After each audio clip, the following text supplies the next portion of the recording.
साल वाला बच्चा आपका पोता हंसता हुआ आ गया और कुछ तुली भाषा में आपसे बोलने लगा, तब आप क्या करते हैं? आप भूल जाते हो टेंशन, एकदम जैसे लगता है उस बालक ने आकर टेंशन को लात मार दिया हो। आप एकदम हंस करके उसको गोद में ले लेते हैं, मुंह चूमते हैं और उसी की भाषा में उससे बातें करते रहते हैं। जितनी देर आपके गोद में वो बरकरार रहता उतनी देर आप बिल्कुल टेंशन से दूर रहते। तो जब संसारी बच्चा हमारे मन को थोड़ी देर के लिए अपनी तरफ आकर्षित कर लेता है और हमें संसार के चिंताओं से मुक्त कर देता है, तो जिनकी गोद में अखिल ब्रह्मांड का नायक स्वयं बालक बनकर विराज गया हो, तो शिव जी का ध्यान लगे, शरीर की अवस्था का भान भूले, तो इसमें आश्चर्य क्या? शरीर की अवस्था का भान भूल देगा। थोड़ी देर के बाद में उनको अपने शरीर की अवस्था का भान हुआ, तो शिव जी सावधान हो कि अब ध्यान में नहीं डूबना है। अगर इस तरह ध्यान में डूबूंगा तो मेरी भी पोल पट्टी खुल जाएगी कि ये साधारण बाबा नहीं है, ये शिव है, और भगवान की भी खुलेगी कि साधारण बालक नहीं, ये ब्रह्म है, ये ईश्वर है। इसलिए अब शिव जी सजग हो गए, सावधान हुए, जटाओं को खोला और भगवान के शरीर पर घुमाया। इस बहाने भगवान के चरण को छू लिया। अब दृश्य बदला, हाथ पांव हिलाकर बाल कृष्ण रोने लगा, हंसने लगे। हाथ पांव हिलाया, हंस पड़ेगा नहीं। और ठाकुर जी जब हंसे तो उनके दोनों गालों में गड्ढे पड़ जाते। सूरदास जी ने इस छवि का सुर सागर में बहुत सुंदर वर्णन किया। सुर सागर, तो ठाकुर जी तो हंसने लगे, लेकिन शिव जी महाराज रोने लगे। मां ने कहा, बाबा आप रो क्यों रहे? दक्षिणा की चिंता मत करिएगा बाबा, क्योंकि ये नंद भवन है, मुंह मांगी दक्षिणा मिलेगी बाबा। आंसू न बहाओ, क्योंकि हमने संतों से सुना है कि किसी गृहस्थ के द्वार से ब्राह्मण या साधु उदास होकर जाता है तो उस गृहस्थ के 3 पीढ़ी के पितर रुष्ट हो जाते हैं और उसे श्राप दे देते हैं कि अरे तूने साधु अथवा ब्राह्मण को अपने द्वार से उदास भेज दिया। इसलिए बाबा आंसू, हमारे भारत में आज भी परंपरा है, तो आपके घर में कोई कार्यक्रम है, सत्यनारायण कथा है, हवन है, ब्राह्मणों को आमंत्रण देते हैं, ब्राह्मण आते हैं, भोजन करते हैं, आप उनको दक्षिणा देते हो, वस्त्र देते हो, और जब जाने लगते हैं तो लोग कहते नहीं महाराज हंस करके जाना, उदास होके हंस के जाना। ब्राह्मण साधु द्वार से हंसकर जाए, ये बहुत बड़े शुभ की निशानी है, कल्याण की निशानी। वो हंस पड़े, हंस के जाए। तो यशोदा जी कहते बाबा आंसू न। शिव जी ने कहा कि नंदरानी मैं दक्षिणा के लिए नहीं रो रहा, दक्षिणा तो मुझे चाहिए नहीं, मैं तो वीतराग साधु, मैं क्या करूंगा दक्षिणा, तो क्यों रो रहे हैं? शिव जी ने कहा आपके लाला की नजर मैंने अपने ऊपर ले लिया, अब इसको किसी की नजर नहीं लगेगी, लेकिन इसकी नजर सबको लगा करेगी। सबसे पहले मुझे लगी है, इसकी नजर मुझे लग चुकी, और इसकी नजर जिसे लग जाए, शिव जी ने कहा वो रोएगा ही, उसको रोना पड़ेगा जी। वास्तव में भगवान की नजर जिसे लगती है उसको रोना ही पड़ता है।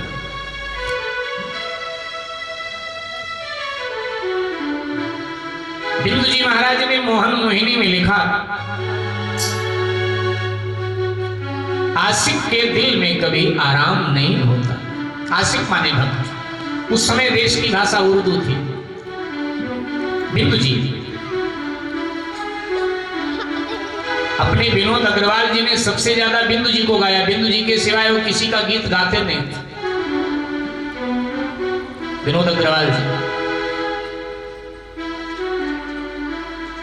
बिंदु जी के मोहन मोहिनी के विशुद्ध गायक, और बिंदु जी हमारे भारत के सिद्ध संत हो। तो आशिक के दिल में कभी आराम नहीं होता, रोने के सिवा उसका कुछ काम नहीं होता।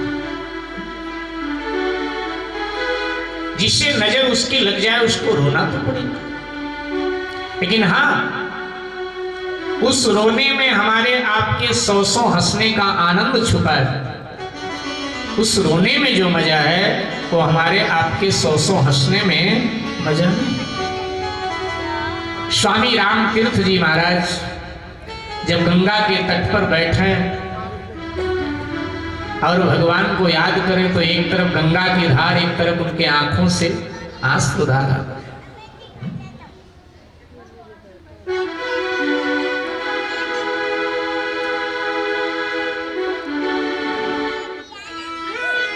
उनके परिचित लोग, क्योंकि स्वामी राम तीर्थ जी प्रोफेसर थे बहुत बड़े, और जब लगन भगवान से लगी तो पद छोड़ दिया, साधु हो गए। तो उनके चिर परिचित निकले, बोले बर्बाद हो गया, बैठा हुआ है पीले कपड़े लपेट कर, बर्बाद हो गया। सुनते सुनते स्वामी जी परेशान हो गए। आज कहा कि ये लोगों,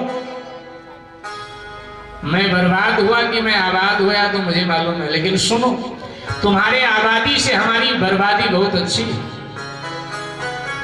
तुम्हें नाज है अपनी आबादियों का, तो मुझे भी नाज है अपनी बर्बादियों, मुझे भी नाज है अपनी बर्बादी। रोना पड़ता है ऐसा। मीरा जी ने कहा ना कि लागी लागी सब कहे, लागी हो ये करो मोको तो ऐसो लगी का बताऊं तो, जो मैं सो जानती प्रीत किए दुख हो, तो नगर ढिढोरो पीटती प्रेम करो जनी को। जिनकी तैयारी है रोने की, उन्हें इस रास्ते पे आना चाहिए, रोना पड़ेगा। कबीर जी कहते हैं कि अब कबीरा हंसना दूर कर, अब रोने से कर प्रीति, अरे बिन रोए मिलते नहीं प्रेम प्यारे मिलते, बिन रोए मिलते नहीं प्रेम प्यारे। सुखिया सब संसार है, खाए और सोवे, और दुखिया दास कबीर है, जागे अरुभोग। आधी रात निखंड की लोग पड़े सब सोए। आधी रात है, सारा काशी सो रहा, लेकिन एक आदमी जाग कर रो रहा। आधी रात निखंड की लोग पड़े सब सोए, और कबीर को चिंता यार की, अब वो जागे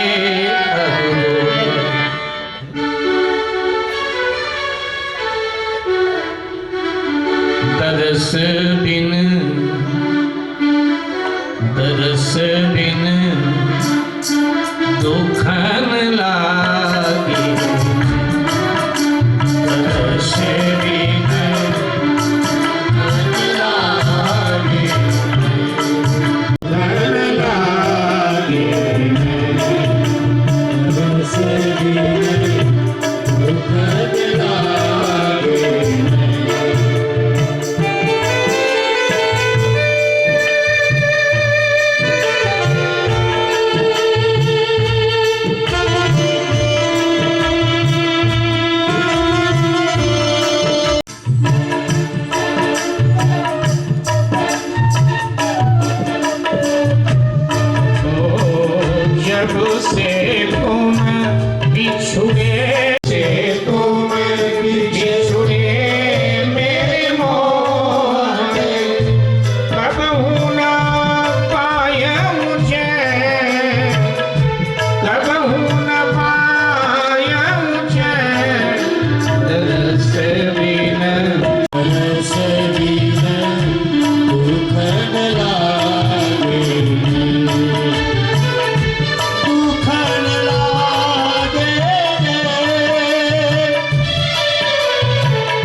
कि हे राजा परीक्षित, इधर कंस ने पूतना को भेजा है भगवान को मारने के लिए। कंसेन प्रहिता घोरा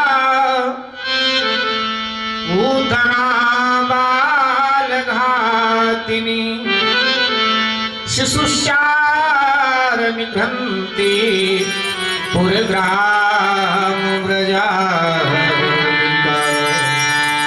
कंसेन प्रहिता घोरा पूतना बाल घातिनी।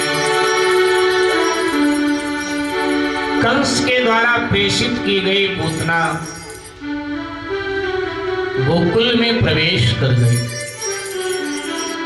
छद्मवेश बनाकर अनेक ब्रजवासियों के बालकन को इसने मार दिया। ब्रजवासी बड़े हैरान परेशान हैं कि बीमारी पकड़ में वैद्यों की आती नहीं और छोटे छोटे बच्चे अचानक मर जाते। ये चर्चा है ब्रज में। आज प्रातःकाल नंद बाबा को मथुरा कंस के यहाँ कर जमा करने आना था, तो कर जमा करने के लिए चले तो यशोदा को समझाया कि थोड़ा ध्यान रखना बच्चे का। और अब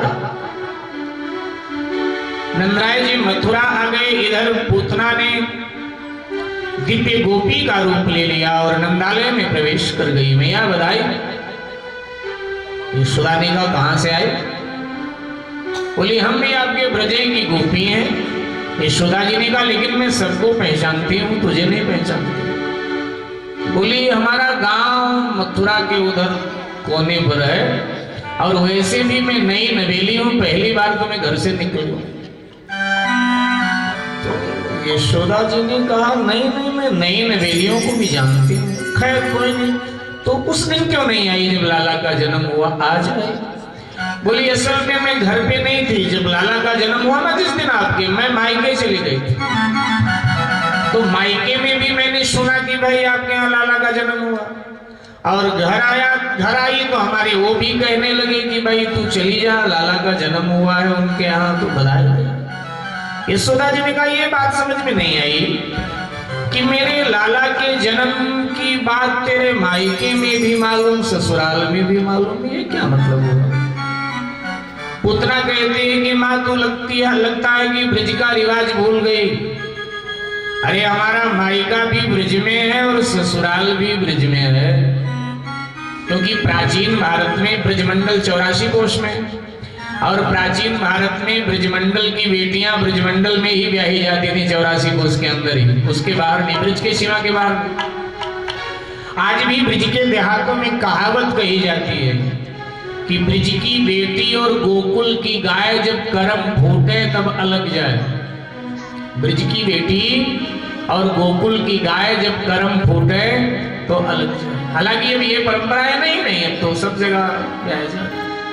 यशोदा जी को लगा शायद ये सत्य कह रही। यशोदा जी ने कहा चल कोई नहीं, अपना समझ के आई है तू, लेकिन सुन आई तो अपने आप है लेकिन जाएगी तब जब मैं भेजूंगी। कैसे मैया?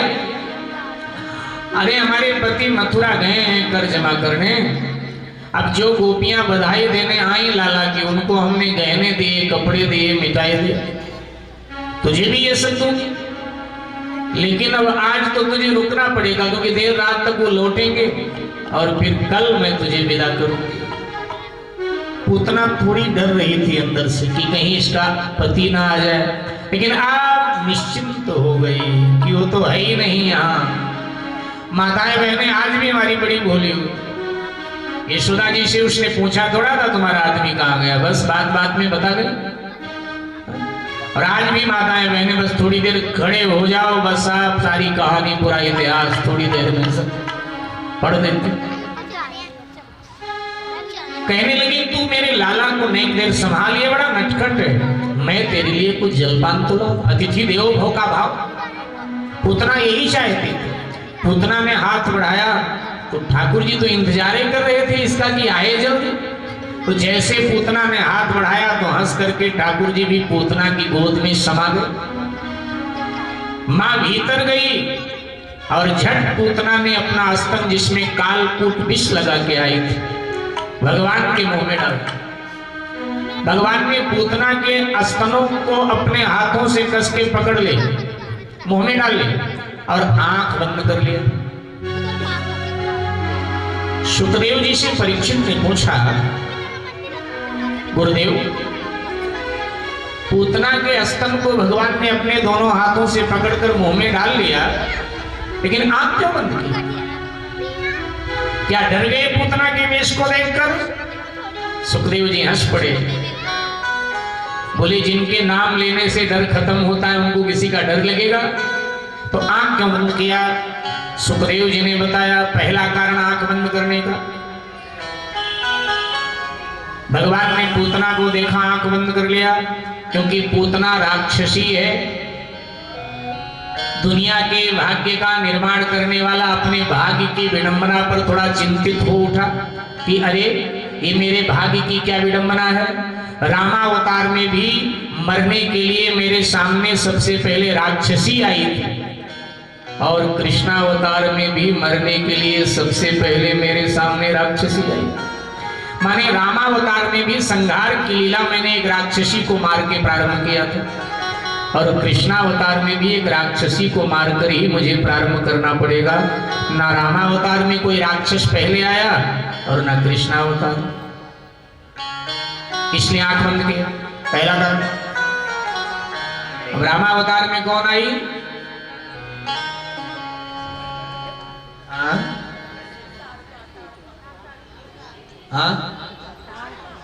ताड़का। रामावतार में ताड़का आई पहले, और कृष्णावतार में पूतना। तो भगवान ने कहा, भाग्य की क्या विडंबना है भाई, इसलिए आंख बंद की। दूसरा अभिप्राय सुखदेव जी ने दिया, पूतना अनेक बच्चों की हत्याएं करके आई है, बाल घातनी है। श्लोक में भी कहा सुखदेव जी ने, पूतना बाल घातनी, अनेक बालकों की हत्या करके आई है। भगवान संसार को बताना चाहते हैं, जो बाल हत्या करते हैं, भ्रूण हत्या करते हैं, गर्भपात करते कराते, ऐसे लोग मेरे सामने आ भी जाए तो मैं आंख बंद कर लेता हूं। ऐसे लोगों को मैं देखना नहीं चाहता, इसलिए आंख बंद की। तीसरा अभिप्राय सुखदेव जी देते हैं, भगवान ने विचार किया कि अगर पूतना से मेरी आंखें मिल गईं तो पूतना जो करने आई है वो नहीं कर पाएगी, पूतना का अंतःकरण परिवर्तित हो जाएगा, क्योंकि मम दर्शन फल परम अनुपा, मम दर्शन फल परम अनुपा, मम दर्शन फल परम अनुपा, मम दर्शन फल परम अनुपा, देव पावनी सहज स्वरूपा, देव पावनी सहज स्वरूपा, देव पावनी सहज स्वरूपा, देव पावनी सहज स्वरूपा। चौथा अभिप्राय देते हैं सुखदेव जी, भगवान की आंख बंद करने का। भगवान आंख बंद करके चिंतित हो रहे हैं। काहे की चिंता हो रही? यशोदा जी को लेके चिंतित हैं भगवान। यशोदा जी को लेके क्यों चिंतित हैं?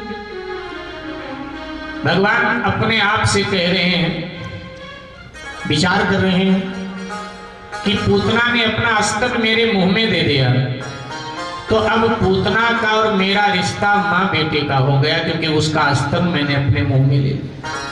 भले ही वो मुझे कुभाव से स्तन पिला रही है, लेकिन पिला रही है, वो मेरी माँ हो गई, मैं उसका बेटा हो गया। अब इस नाते पूतना को मुझे अपना निज धाम वैकुंठ देना ही पड़ेगा। तो पूतना को निज धाम वैकुंठ दे रहा हूं, जो मुझे कुभाव से स्तन पिला रही है। तो माँ यशोदा को वैकुंठ से भी कोई दिव्य धाम मुझे देना चाहिए, उससे भी ऊंचा स्थान देना चाहिए, लेकिन उससे ऊंचा स्थान मेरे पास कोई और नहीं है। तो पूतना के साथ तो न्याय हो रहा है, लेकिन मेरी माँ यशोदा के साथ अन्याय हो रहा है। इसलिए चिंतित है, और चिंतित हो व्यक्ति को आंख बंद कर। पांचवा अभिप्राय सुखदेव जी देते हैं कि भगवान पूतना के गत जन्म को देख रहे हैं कि इसने गत जन्म में ऐसा पुण्य क्या किया था कि इसकी गोद में मैं हूं, इसका स्तन मेरे मुंह में। भाई भगवान किसी की गोद में आ जाए ये कोई साधारण बात तो नहीं, कोई विशेष बात जरूर है। तो पूतना के भाग्य को देख रहे हैं, गत जन्म में इसने पुण्य क्या किया था। तो भगवान ने देखा तो पाया कि ये पूतना गत जन्म में राजा बलि की बेटी थी। बलि भगवान का भक्त था, उसकी बेटी थी। इसका नाम था रतनमाला। जब बामन के रूप में भगवान बलि के यहाँ पधारे तो भगवान को देखकर सम्मोहित हो गए और भगवान से धीरे से बोली कि आप अगर मेरे बेटे होते तो मैं अपने गोद में खिलाती आपको और अपना स्तन भी पिलाती। क्या कभी मुझे मौका मिलेगा? भगवान ने कहा अवश्य, अगर ऐसा भाव आया है तो मैं थोड़ी देर के लिए तुम्हारे गोद में खेलूंगा भी, तुम्हारा स्तन भी पीऊंगा। लेकिन जब बामन विराट बन गए और बलि का सर्वस्व ले लिया तो रतनमाला क्रोध में भर गई। बोली तू अगर मेरे गोद में आ जाता तो मैं अपने स्तनों में विष लगा के तुझे पिला देता। भगवान ने कहा ये भी तेरा भाव पूर्ण करूंगा, और आज भगवान उसके इन भावों को पूर्ण कर रहे हैं। वही रतनमाला यहाँ पूतना के रूप में। छठवां अभिप्राय सुखदेव जी महाराज देते। छठवां अभिप्राय देते हुए सुखदेव जी महाराज कहते हैं, राजन आंख बंद करके कन्हैया भोलेनाथ भगवान शंकर का ध्यान कर रहे हैं। ये दोनों एक दूसरे का ध्यान करते हैं, ये आप सबको मालूम है। इन दोनों की आपस में बहुत बनती, एक राजी तो दूसरा भी राजी, एक अगर नाराज तो दूसरा अपने आप में नाराज हो जाता। आपस में बहुत बनती है। हरिहर में कोई अंतर नहीं मेरे भाई बहन, कोई अंतर नहीं हरिहर में। जो हरि का प्रिय वो हर का प्रिय, जो हर का प्रिय वो हरि का प्रिय, इसलिए कोई अंतर नहीं। तो शिव जी का ध्यान कर रहे हैं। शिव जी का ध्यान क्यों कर रहे हैं? कन्हैया शिव जी का ध्यान करते हुए कह रहे हैं कि बाबा आओ मेरे शरीर में तुम प्रवेश कर जाओ, क्योंकि हम तो माखन मिश्री खाने वाले हैं। जहर से पहली बार हमारा पाला पड़ा है, हमने कभी जहर नहीं पिया। लेकिन आपको तो जहर पीने की आदत है, आप तो पहले भी जहर पी चुके हो, आपको तो आदत है जहर पीने की। इसलिए मेरे शरीर में प्रवेश करके जहर आप पी जाओ, पूतना के स्तन में जो लगा है, और पूतना के प्राण को मैं पी जाऊंगा। आप हमारी मदद करो। तो शिव जी का वो ध्यान कर रहे हैं, और हम किसी का ध्यान करें तो आंख बंद कर लेते। मेरे भाई बहन, पूतना भगवान को लेकर के उड़ी आकाश मार्ग से मथुरा की ओर। भगवान ने पूतना के गर्दन को पकड़ लिया, अपने हाथों से मोड़ दिया गोकुल की ओर। कहां जा रही? अगर तू मथुरा जाएगी तो बार बार मामा कंस तुझे गोकुल भेजेंगे, चक्कर लगाना पड़ेगा। और मेरे पास जो आ जाता है उसको आवागमन के चक्कर से मैं मुक्त कर देता हूँ। ये मेरा स्वभाव है। इसलिए मैं ऐसी जगह तुझे भेज देता हूँ जहां से दुनिया में दोबारा आना नहीं पड़ता है। तद्धाम परमम मम। और भगवान ने पूतना के प्राणों को खींच लिया। निष्प्राण पूतना ढह गई धरा पर। बबूल के सूखे सूखे वृक्ष लगे थे, उन्हीं के ऊपर ढह गई।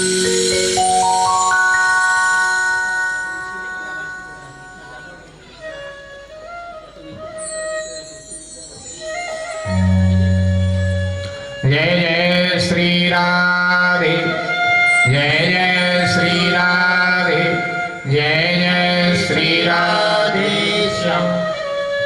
वृक्ष ढह गए, उनके ऊपर पूतना, और पूतना के ऊपर भगवान खेल रहे हैं। ये ध्वनि जब हुई सब दौड़े दौड़े ब्रजवासी आए, मां यशोदा आए।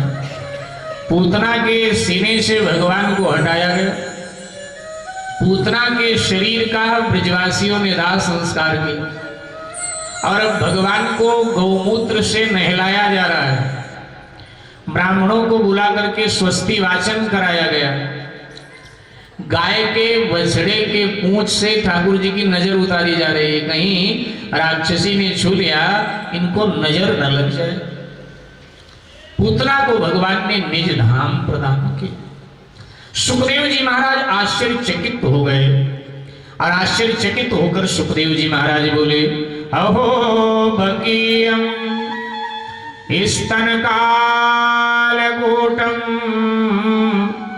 जिंहासयापाय यदप्यसाधवी लेभे गतिं धातु चितामा ततो अन्यकम वा दयालु शरणं ब्रजेम। सुखदेव जी आश्चर्यचकित हो जाते, अहो बकीयम स्तनकालकूटम। अरे निर्माण उसे दिया जो कालकूट विष लगाकर मारने के भाव से इन्हें स्तन पिलाने आई थी। ऐसे पूतना को वो स्थान प्रदान किया जो मां यशोदा को प्रदान करना चाहिए। सुखदेव जी कहते हैं कि ऐसा दयालु कोई और है ही नहीं। हे मन, ऐसे दयालु श्री कृष्ण का भजन कर। इसी बात को पूज्यपाद गोस्वामी तुलसीदास जी महाराज ने विनय पत्रिका में कहा कि गई मारन पूतना कुछ काल कूट लगाए, गई मारन पूतना कुछ काल कूट लगाए, और मात की गति ताहि दई कृपालु जादव राय। मात की गति ताहि दई कृपालु जादव राय। मां की गति प्रदान की। पूतना को निर्माण दिया प्रभु ने। उत्कच आया है जो सक्कासुर के नाम से जाना जाता है, ये जड़ा विमान है, इसका भी भगवान ने निर्माण दिया। इसको भी तृणावर्त आया, उसको भी खेल खेल में रजोगुण है जीवन का, कुतर्क है जीवन का।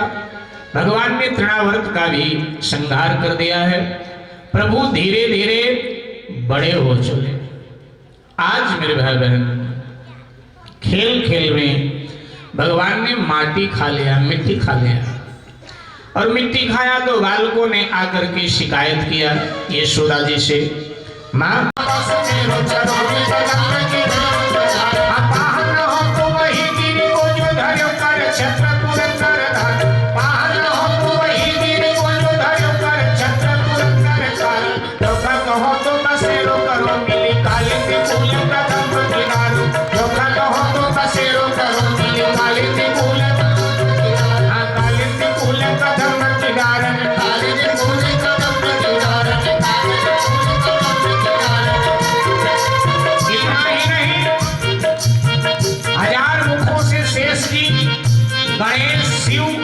सूर्य इंद्र वेद वेदांत नारद सुख व्यास जिनकी महिमा गा गा के पार नहीं पाते, थक करके नैति नैति कहते हैं।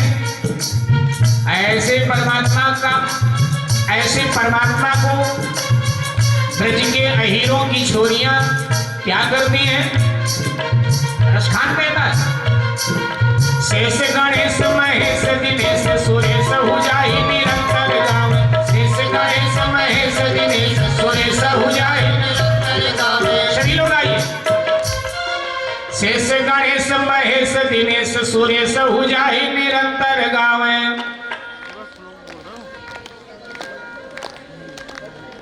शेष गणेश महेश दिनेश सुरेश हुजाई निरंतर गावे।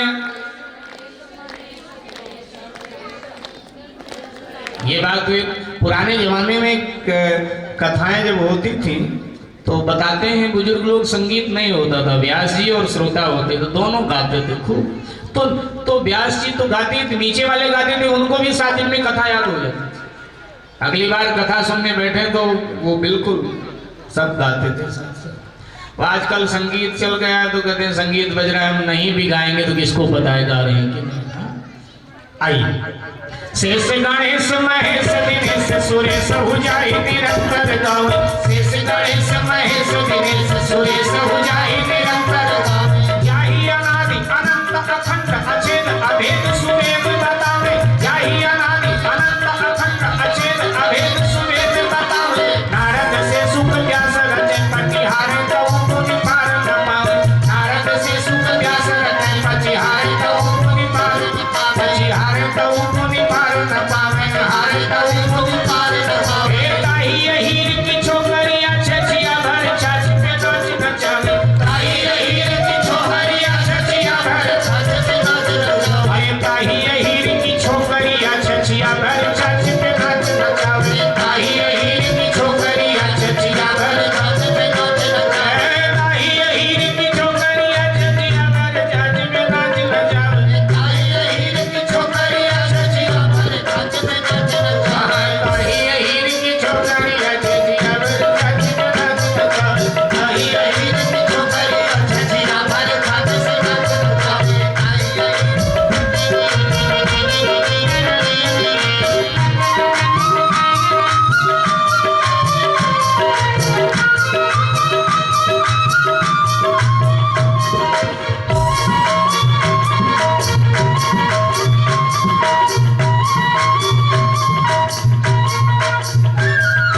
इसलिए ब्रज की रजियति परम पुनीत दास जहाँ राधा प्यारी को, ब्रज की रजियति परम पुनीत दास जहाँ राधा प्यारी को।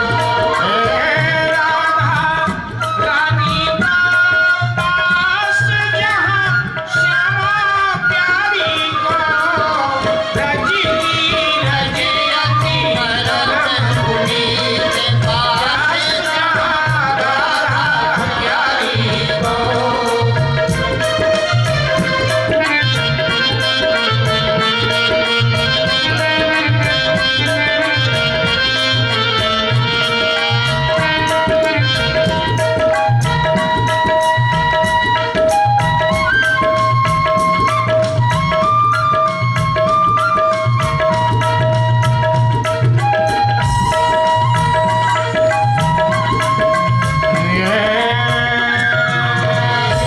श्री राधे, जय जय श्री राधे, जय जय श्री राधे। नाहं भक्षितवानम्ब सर्वे मिथ्याभिभाषिणः, ये मिथ्या भाषण कर रहे हैं, मिथ्याभाषी लोग हैं। माँ मैंने मिट्टी नहीं खाई, माँ कहती है नहीं नहीं तूने खाई, बहाना मत बना, तेरे मुख में मिट्टी है।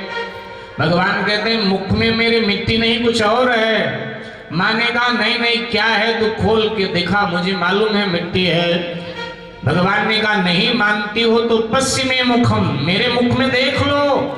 और ये कहकर जैसे प्रभु ने मुखमंडल खोला तो भगवान के मुखमंडल में अनंत ब्रह्मांडों का दर्शन होने लगा यशोदा का। और अनंत ब्रह्मांड का दर्शन जब देखा भगवान के मुख में, तो विराट स्वरूप देख करके माँ बेहोश। और जब माँ बेहोश हो गई तो भगवान को लगा कि मैंने अपना वास्तविक स्वरूप माँ को देखा कि अच्छा नहीं कि तो बेहोश हो। क्या करूं? विचार किया प्रभु ने, मैं माँ का बेटा बनूं या भगवान बनूं माँ के लिए? क्या बनूं? किसमें लाभ रहेगा? चलो आप ही लोग बता दो, भगवान क्या बने? यशोदा जी के लिए बेटा बने कि भगवान बने? क्या बने? हाँ बेटा बने? हाँ जी इधर वाले बेटे ठीक है। तो विचार करने लगे गोविंद कि मैं बेटा बनूं माँ के लिए कि भगवान बनूं, और निर्णय ले जाए माँ के लिए तो भगवान बनना नहीं, मुझे बेटा बनूंगा, मुझे लाभ मिलेगा, फायदा मिलेगा। और हर कोई लाभ की सोचता है, नुकसान की कोई सोचता नहीं। भगवान को लगा होगा कि अगर मैं माँ के लिए भगवान बन गया तो समझ लो मुसीबत की बलाएं मेरे ऊपर टूटेंगी। अब माँ मुझे उठा के ले जाएगी घर के कोने में कोई खाली सी जगह जहां पड़ी होगी, या लकड़ी का या पत्थर का कोई छोटा सा मंदिर होगा, उसी में माँ मुझे बिठाए, कोई पीला कपड़ा बिछा देगी या लाल कपड़ा बिछा देगी। अब खुद तो गुदगुदे गद्दे पर सोएगी और हमारे नीचे होगा साधारण सा पीला या लाल कपड़ा। सर्दी इतनी पड़ रही है नीचे से भी सर्दी चढ़े। अब खुद बढ़िया गर्म कंबल या बढ़िया वाले रजाई में सोएगी और हमारे ऊपर एक पतला सा कपड़ा भी नहीं होगा तो सर्दी बहुत लगेगी।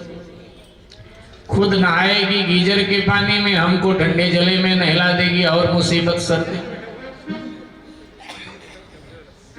खुद रोज बढ़िया बढ़िया कपड़े पहनेंगे और हमारे 2 सूट होंगे, एक जन्माष्टमी का एक रामनवमी का, तो 2 सूट में मुझे गुजारा करना पड़ेगा।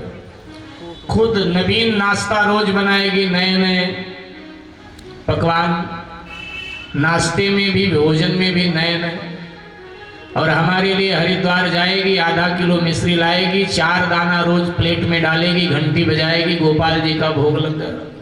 तो हमको तो सालों तक आधा किलो मिश्री में गुजारा करना पड़ेगा अगर मैं भगवान बन गया तो।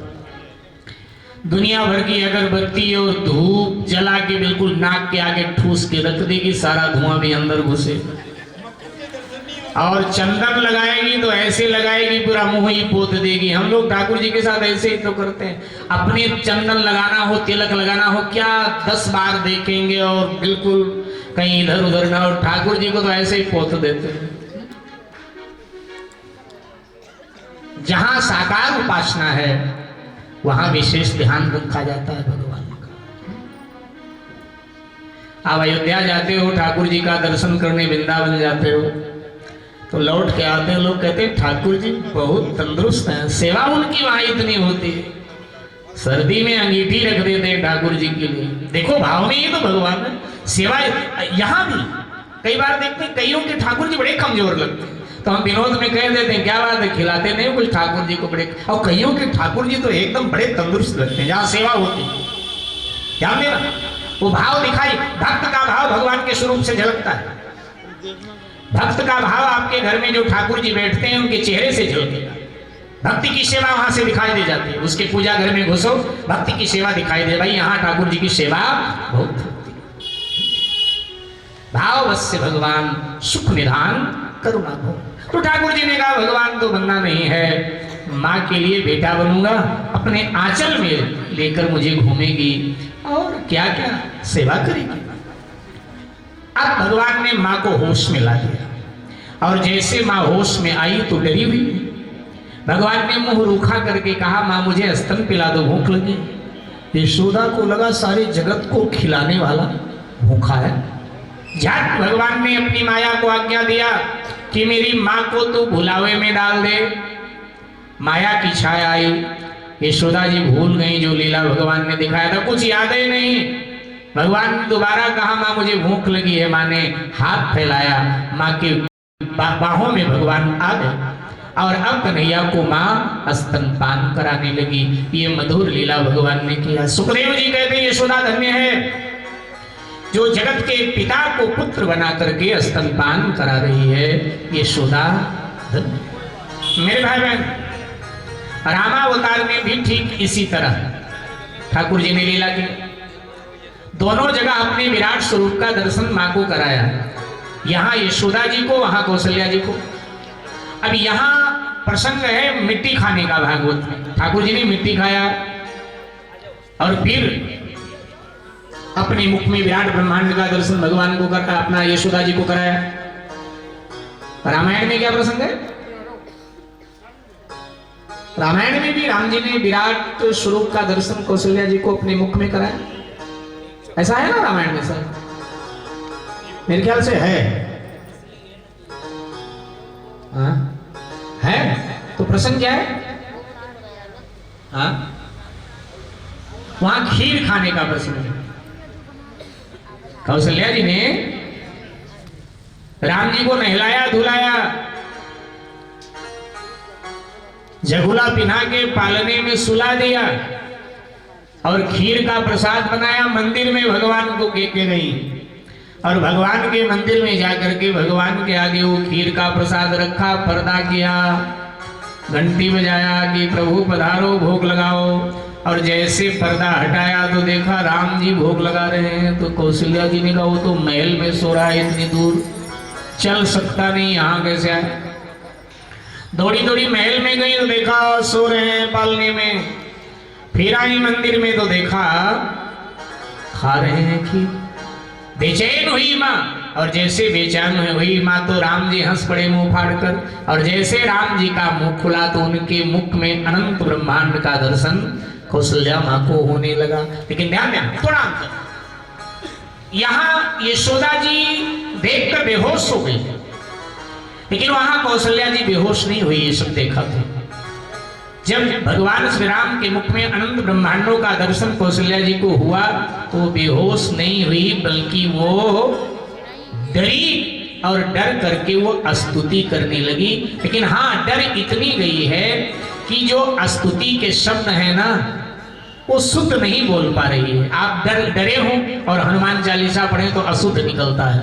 तो तुलसीदास जी लिखते हैं वहां कि स्तुति करी ना जाए भय माना, स्तुति करी ना जाए भय माना। और एक पछतावा है कौशल्या जी को, क्या?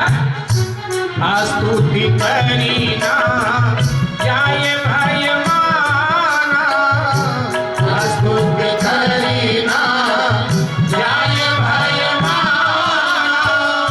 जगत पिता में सुध करी जाना, स्तुति करी ना जाए भय माना। जगत पिता में सुध करी माना, जगत पिता में सुध कर माना, जगत पिता में सुध करी माना।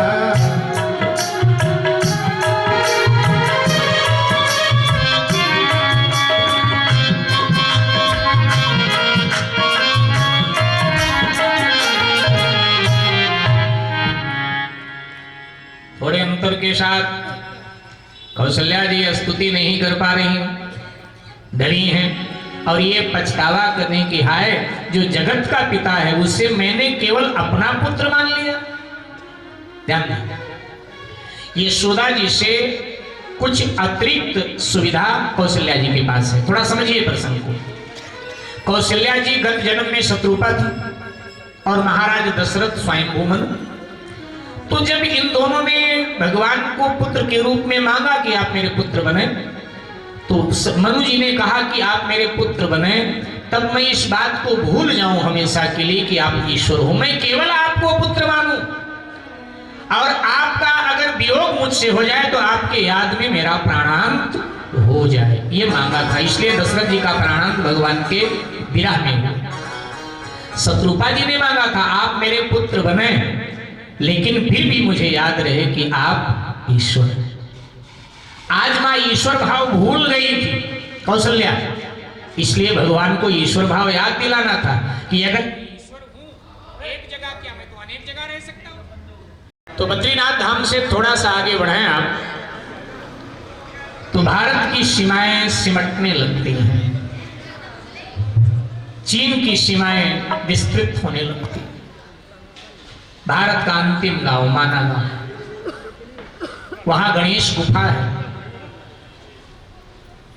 व्यास गुफा है, जहां महाभारत श्रीमद् भागवत पुराण का लेखन हुआ था। वही नारदीय क्षेत्र है, नारद कुंड है, वही की घटना। तो कहा तीर्थ क्षेत्र में और इस तरह अमर्यादित कर्म। तो दोनों ने कहा तो क्या हुआ, हम कुबेर के पुत्र हैं,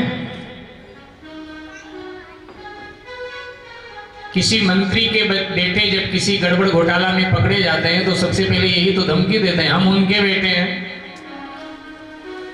तो ईमानदार और सशक्त पुलिस वाले होते हैं वो तो छोड़ते नहीं, वो कहते हैं अदालत में बताना तुम कौन हो, तुम्हें तुम्हारे अंजाम तक हम जरूर पहुंचाएं। कोई ऐसे वैसे होते तो छोड़ देते। तो यहां भी नल कुंवर और मणिग्रीव ने नारद जी को धमकी दिया, बोले तुमको मालूम नहीं हम कुबेर के पुत्र हैं और कुबेर देवताओं के कोषाध्यक्ष हैं, वित्त मंत्री।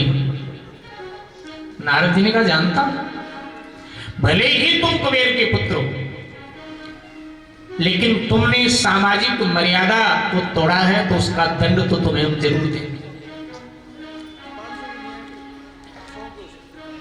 सामाजिक मर्यादा का जो उल्लंघन करता है उसको अगले जन्म में वृक्ष की योनि में जाना पड़ता है, इसलिए मैं श्राप देता हूं दोनों वृक्ष हो जाओ, जड़ हो जाओ। और जैसे नारद जी ने श्राप दिया तो अब तो ढीले हो गए, दोनों चरणों में गिर पड़े, गिड़गिड़ाने लगे, रोने लगे, बाबा दया करो दया करो। साधु को दया भी तो जल्दी आ जाती। नारद जी ने कहा चलो इतनी दया कर देते हैं कि तुम वृक्ष तो बनोगे लेकिन गोकुल गांव में नंद भवन के द्वार पर वृक्ष बनोगे, और जब भगवान कृष्ण अवतार लेंगे तब तुम्हारा उद्धार कर देंगे। आज भगवान ने इन दोनों का उद्धार कर दिया। सुखदेव जी महाराज वर्णन करते हैं, अब प्रभु ब्रिज में क्रीड़ा कर रहे हैं, गौचारण करने के लिए जाते हैं। नित्य की भांति प्रभु आज भी गौचारण करने के लिए गए थे। गौ सेवा 11 वर्ष 52 दिन तक भगवान श्री कृष्ण ने गौ सेवा की। नंगे पांव गाय चराए। यशोदा मां कहती उपाना पहन के जाओ बेटे पांव में, माने जूते पहन के जाओ। तो भगवान कहते हैं जब पुजारी अपने भगवान की सेवा पूजा करता है तो जूते उतार के करता। तो गौ तो मेरी देवता, मेरा इष्ट है गौ।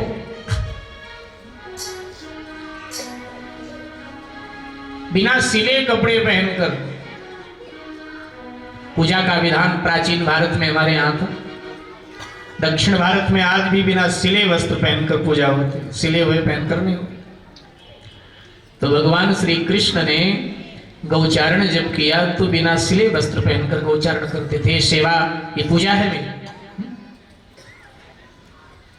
मेरे भाई बहन, विश्व में ऐसा कोई मंदिर नहीं है जिसमें 33 करोड़ देवताओं का एक साथ दर्शन करें, एक साथ पूजन कर सकें, संभव ही नहीं। लेकिन गाय एक ऐसा मंदिर है कि गाय की सेवा पूजा करने से, गाय को तृप्त करने से 33 करोड़ देवता तृप्त हो जाते हैं और उनका आशीष, उनका आशीर्वचन हमें प्राप्त हो जाता है। पुराणों में आया है जहां गौ मां निवास करती है, जहां गौमूत्र का, गोबर का वो त्याग करती है, वो स्थान गंगा के तट के समान पवित्र होता है। पापात्मा का भी प्राणांत अगर उस जगह पर होता है तो भगवान के दिव्य लोक को प्राप्त किया करता है, वो नरकगामी नहीं होता जहां गौ निवास करती। ये महिमा। तो नित्य की भांति प्रभु गौचारण करने के लिए गए थे। आज दोपहर का समय ग्वालों ने कहा भूख लगी है का ना, बोले वृक्ष के बड़े बड़े पत्ते लाओ।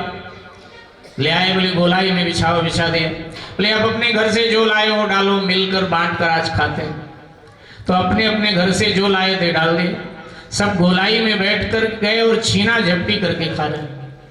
और भागवतकार लिखते हैं कि केवल छीना झपटी ही नहीं हो रही, छीना झपटी तो हो ही रही है, एक दूसरे के घर का छीन छीन कर झपट झपट के खा रहे हैं। हास्य हो रहा है, मजाक हो रहा है। भगवान श्री कृष्ण ऐसा ऐसा मजाक करते हैं कि उनकी बात सुनकर के ग्वाले हंस हंस के लोटपोट हो जाते हैं। ये दृश्य ब्रह्मा जी देख रहे थे। ब्रह्मा जी ने कहा ये कैसा ईश्वर है जो ऐसे ऐसे मजाक करे। ब्रह्मा जी का मानना है कि भाई ईश्वर गंभीर होना चाहिए। ये तो बड़ा हंसमुख है, भगवान हंसमुख है। हाँ, भगवान मुंह चढ़ा के कहीं रहते हैं क्या? अच्छा, कभी भी आप मंदिर में जाते हो मुंह चढ़ाए मिलते हैं भगवान के? आप उनको कुछ उलूल जलूल को गाली गलौज दो तो भी हंसते रहते हैं, मुस्कुराते रहते हैं। रामायण और भागवत को उठावे आप, भगवान जब भी बोलते हैं पहले मुस्कुराते हैं। मानस में तो खासकर मुस्कुराने की, जब भी बोले तो मुस्कुराए प्रभु, पहले मुस्कुराते हैं फिर बोलते हैं। और ध्यान दीजिएगा, हंसना और गाना ये दो वस्तुएं परमात्मा ने मनुष्य को व्यक्तिगत उपहार में दिया है।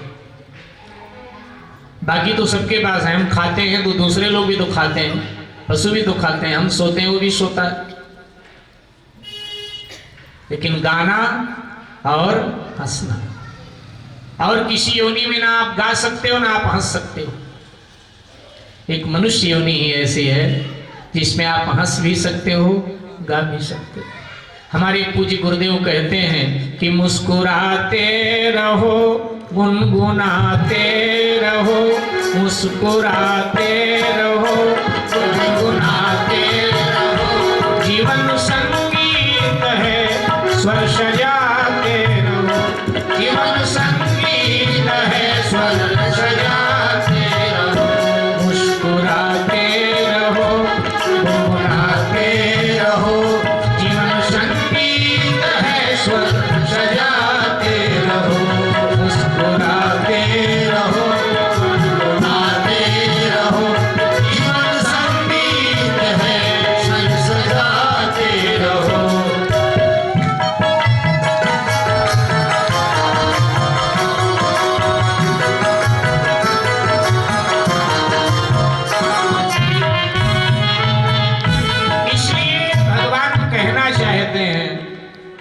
मुस्कुराते रहो और गुनगुनाते रहो। इसलिए भगवान स्वयं मुस्कुराते हैं, हंसते हैं। हमेशा चलो 2-4 मिनट मुंह चढ़ा लो, कोई बात नहीं, हमेशा मुंह चढ़ा के रखोगे मुंह बिगड़ जाएगा। इसलिए सुंदर दिखना चाहते हो, मुंह बिगड़े ना तो हंसते रहो। हमारे एक जैन मुनि जी थे, तरुण सागर जी महाराज, तो विनोद में कहा करते थे कि ये उलूल जलूल चीजों के लीपने पोतने की जरूरत नहीं, तो सुंदर दिखना चाहते हो तो कृपया मुस्कुराते रहो। उनके शब्द हैं पूज्य तरुण सागर जी महाराज, मुस्कुराते। भाई कैमरे के सामने फोटो कराने के लिए खड़े होते तो भी तो कहता है प्लीज मुस्कुरा जाओ। मेरे भाई बहन, ब्रह्मा जी ने कहा ये ईश्वर नहीं हो सकता है, ऐसी मजाक करता है, हंस रहा है, ग्वालों का जूठा छीन छीन के खा रहा है, खामखा में हमने ईश्वर मान लिया। फिर लगा कि लेकिन शिव जी भी तो कहते हैं ईश्वर है, परीक्षा लेता हूं ईश्वर है या नहीं। और ब्रह्मा जी महाराज आए, गाय बछड़े चुरा ले गए। ध्यान देना, मानस में एक बात बोली गई तुलसीदास जी के द्वारा कि भगवान की लीला अच्छे अच्छों को भ्रम में डाल देती, लीला भ्रम में डाल। चैतन्य महाप्रभु ने कहा, चैतन्य महाप्रभु ने कहा है कि कलयुग में रामलीला रासलीला सबको नहीं देखना चाहिए। सबका अधिकार नहीं रामलीला रासलीला देखने का, तो किनका अधिकार है? तो चैतन्य महाप्रभु कहते हैं जो परमहंस हैं, जो ज्ञानी लोग हैं, उनका अधिकार। तो सबका अधिकार क्यों नहीं? तो स्वामी जी कहते हैं लीला भ्रम में डाल देती, लीला भ्रम में डाल देती। तो देखा जाता है मानस में भी और भागवत में भी जिन्होंने लीला देखी वो भ्रम में आ गए। भ्रम का निवारण कैसे हुआ? उनको कथा सुनना पड़ा। कथा भ्रम को मिटाती है